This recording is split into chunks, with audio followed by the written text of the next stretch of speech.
ஓம் ஸ்ரீராம ராம ராமேதி ரமே ராமே மனோரமே சகசிரநாம தத்துல்யம் ஸ்ரீராம நாம வராணனே. உலகம் யாவையும் தாமுழா வாக்கலும் நிலைபெறுத்தலும் நீக்கலும் நீங்களா அழகிலா விளையாட்டுடையார் அவர் தலைவர் அன்னவர் சரண் நாங்களே. எத்திர எத்திர ரகுநாத கீர்த்தனம் தத்திர தத்திர கிருத்தமாஸ்தகாஞ்சலிம் வாஷ்பவாரி பரிபூர்ணலோச்சனம் மாருதிம் நமது ராட்சசாந்தகம். அஞ்சிலே ஒன்று பெற்றான் அஞ்சிலே ஒன்றை தாவி அஞ்சிலே ஒன்று ஆறாக ஆரியர்க்காக ஏகி அஞ்சிலே ஒன்று பெற்ற அணங்கை கண்டு அயலாரூரில் அஞ்சிலே ஒன்றை வைத்தான் அவன் எம்மை அழித்துக் காப்பான். இன்னைக்கு நம்ம கம்பராமாயணத்துல பாலகாண்டத்துல மிகை பாடல்கள்ல அகலிகை படலத்துல 4வது பாடல் பார்க்க போறோம். உலகம் யாவையும் படைத்தளித்து உண்டு உமிழ் ஒருவன் இலகு மார்பகத்து இருந்து உயிர் யாவையும் ஈன்ற திலக வானுதல் சென்னியில் சூடிய தெரியல் அழகையில் மாமுனி பெருக என அழித்தனள் அழியால். இதுதான் பாட்டு. இப்ப நம்ம பதம் பிரிச்சு பொருள் பார்க்கலாம். உலகம் யாவையும் படைத்து, எல்லா உலகங்களையும் படைத்து அழித்து காத்து உண்டு உமிழ் ஒருவன், அழித்தும் முத்தொழில்களையும் செய்யக்கூடிய ஈடு இணையில்லாத ஒப்பற்ற ஒருவன் இலகு மார்பகத்து இருந்து ஒளி பொருந்திய மார்பில் இருந்து உயிர் யாவையும் ஈன்ற எல்லா உயிர்களையும் பெற்றெடுத்த திலக வானுதல் ஒளி பொருந்திய நெற்றி திலகத்தை கொண்டுள்ள சென்னியில் சூடிய தெரியல், அப்பேற்பட்ட தன் தலையில் சூடிய பூமாலையை அழகையில் மாமுனி பெருக, அளவற்ற தவங்களை செய்த மாமுனியான துர்வாச முனிவனை பெருக என்று என அழித்தனள் அழியால், தன் கொடை நெஞ்சத்தால் கொடுத்தாள். இப்ப நம்ம இந்த பாட்டுல இருக்கக்கூடிய நயங்களை பார்க்கலாம். அதாவது சென்ற பாடல்ல பார்த்தோம்ல, இப்போ ஒரு வித்யாதர பெண் அதாவது தேவலோக கன்னிகை, வைகுண்டத்துல திருமால் ஸ்ரீதேவி இவங்க 2 பேரையும் பார்த்துட்டு ஸ்ரீதேவி கிட்ட இருந்து பூமாலையை வாங்கிட்டு அதுக்கப்புறமா பிரம்மலோகம் செல்ல முற்பட்டாள் அப்படின்னு. அப்படி வாங்கிட்டு திரும்பி வரும்போது வர்ற வழியில துர்வாச முனிவரை சந்தித்தாள். அப்படி சந்தித்து இந்த பூமாலையை அவள் அன்பளிப்பாக கொடுத்தாள் அப்படிங்கிறது தான் இந்த பாடல்ல சொல்றாங்க. இப்ப இதுல இருக்கக்கூடிய சில நுட்பங்களை பார்க்கலாம். அதாவது உலகம் யாவையும் படைத்து அப்படின்னா எல்லா உலகங்களையும் படைத்து அழித்து உண்டு உமிழ் ஒருவன், முத்தொழில்களையும் சொல்றாங்க. படைத்தல், காத்தல், அழித்தல், இந்த 3ஐயும் செய்யக்கூடிய ஈடு இணை இல்லாத ஒருவனான திருமால் அப்படின்னு. அடுத்தது இலகு மார்பகத்து இருந்து, எங்க ஸ்ரீதேவி எங்க வசிப்பாள்? விஷ்ணுவின் மார்புல. அதனாலதான் நம்ம ஏற்கனவே பார்த்திருக்கோம்ல, வாஸ் நிவாஸ் ஸ்ரீனிவாஸ்.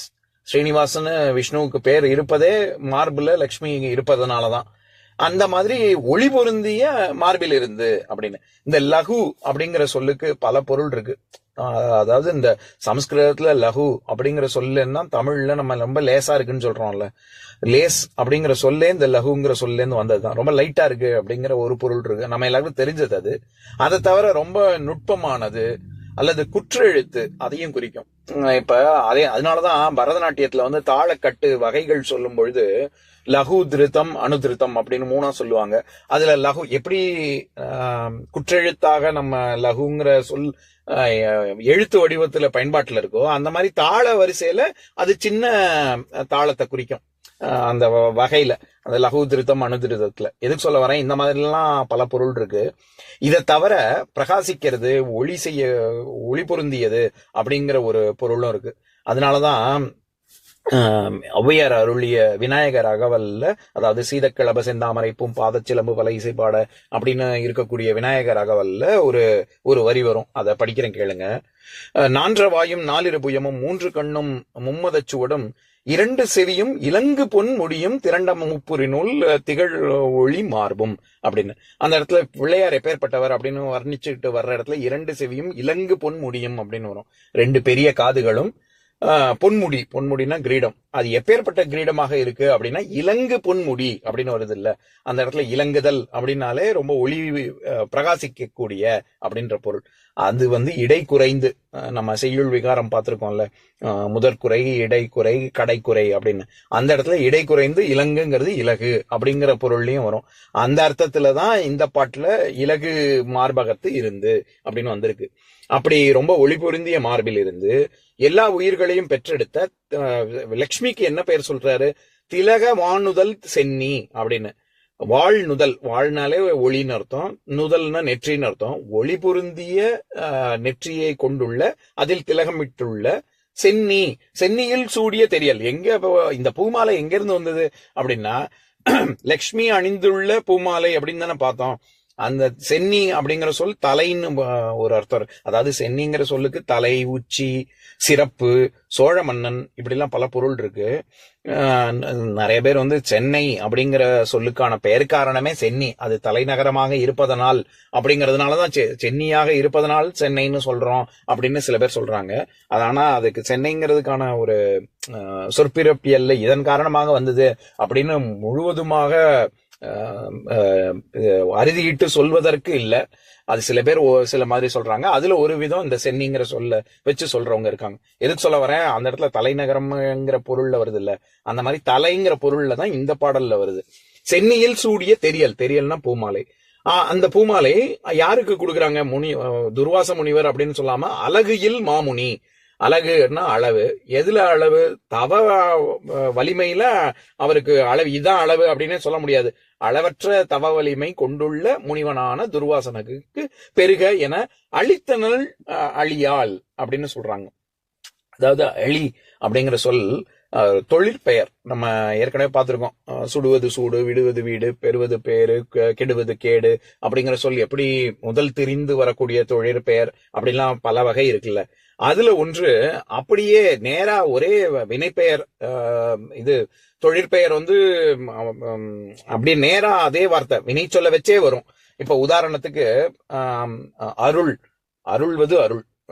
அருள்ங்கிறது நவுனாகவும், அதாவது பெயர் சொல்லாகவும் இருக்கும், வினை சொல்லாகவும் இருக்கும்ல. அந்த மாதிரி பல சொற்கள் இருக்கு. புகழ், அன்பு, காதல், வாழ்த்து, வாழ்த்துவது வாழ்த்து, அழிப்பது அழி. அந்த மாதிரி அழிங்கிற சொல்லும் வந்திருக்கு. எதுக்கு சொல்ல வரேன், இது ஏதோ தமிழ்ல மட்டும் அந்த வினைப்பெயர்கள், தொழிற்பெயர்கள் இருக்கு அப்படின்னு அர்த்தம் இல்ல. பல மொழிகள்ல இருக்கு. நமக்கு எனக்கு தெரிஞ்சது இங்கிலீஷ் மொழியில இப்ப உதாரணத்துக்கு ப்ரொடியூஸ் பண்றது அப்படின்னா உற்பத்தி செய்வதுன்னு அர்த்தம். உற்பத்தி செய்யப்பட்ட பொருளையே நம்ம ப்ராடியூஸ்ன்னு சொல்றாங்கல்ல. அந்த மாதிரி ப்ராடியூஸ், ரெக்கார்ட் பண்றது அப்படிங்கிறது ஒரு செயல். ஆனா கின்னஸ் ரெக்கார்டு அப்படின்னு வர்ற இடத்துலயோ அந்த ரெக்கார்டு எடுத்து கொடுங்க அப்படின்னு சொல்ற இடத்துல ரெக்கார்டுங்கிறது அது நவுனா வருது இல்ல. அந்த மாதிரி பெர்மிட், எக்ஸ்போர்ட், இம்போர்ட், கான்டெஸ்ட், இந்த மாதிரி பல சொற்கள் இருக்கு. நான் எதுக்கு இந்த இங்கிலீஷ் உதாரணத்தை சொல்றேன், இதுல ஒரு விசித்திரமான விஷயம் என்னன்னா, நம்ம அன்பளிப்புங்கிறதையே அதனால தானே சொல்றோம். அழிப்பது, ஒரு கொடை கொள்ளம் கொண்டதுனாலதான் அது அன்பளிப்புன்னே சொல்றோம். ஏன்னா அழிங்கிற சொல்லுக்கு கொடை, கருணை, விருப்பம், அன்பளிப்பு, இந்த மாதிரி அன்பா கொடுக்கறது, இந்த மாதிரி பல பொருள் இருக்கு.